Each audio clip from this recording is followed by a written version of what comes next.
Pourquoi les relations entre Vladimir Poutine et la France ont toujours été complexes, oscillant entre dialogue diplomatique et tensions profondes?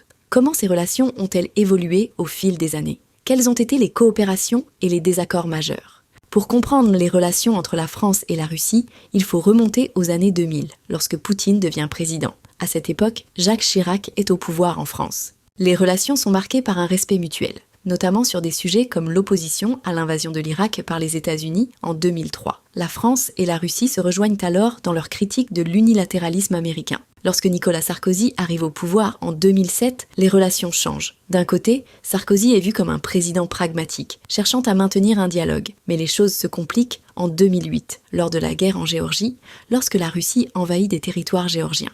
En tant que président de l'Union européenne à l'époque, Sarkozy joue un rôle clé dans les négociations de cessez-le-feu. Ce moment montre une volonté de dialogue, mais aussi une méfiance croissante de la France envers les ambitions géopolitiques de la Russie. En 2014, la relation entre la France et la Russie atteint un point critique avec l'annexion de la Crimée par la Russie. François Hollande, président à l'époque, condamne fermement cette action.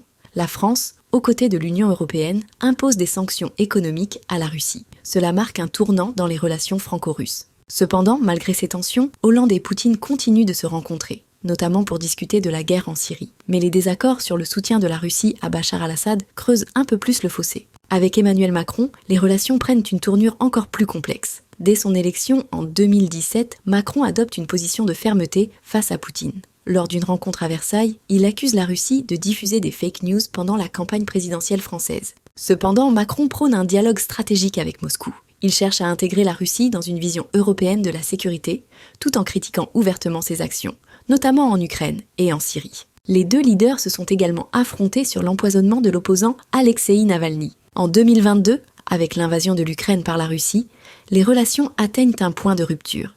Emmanuel Macron tente de jouer les médiateurs, multipliant les appels avec Vladimir Poutine avant le début de la guerre. Ne voyant aucune négociation possible, c'est alors que l'Union européenne et les États-Unis imposent des sanctions sévères contre Moscou et envoient une aide militaire à l'Ukraine, marquant ainsi un net alignement contre Poutine. Les relations entre la Russie et la France sous Vladimir Poutine ont oscillé entre coopération prudente et désaccords profonds. Aujourd'hui, avec la guerre en Ukraine, elles semblent irréconciliables. Quelle sera la place de la Russie dans l'ordre mondial et comment la France continuera-t-elle de jouer son rôle sur la scène internationale?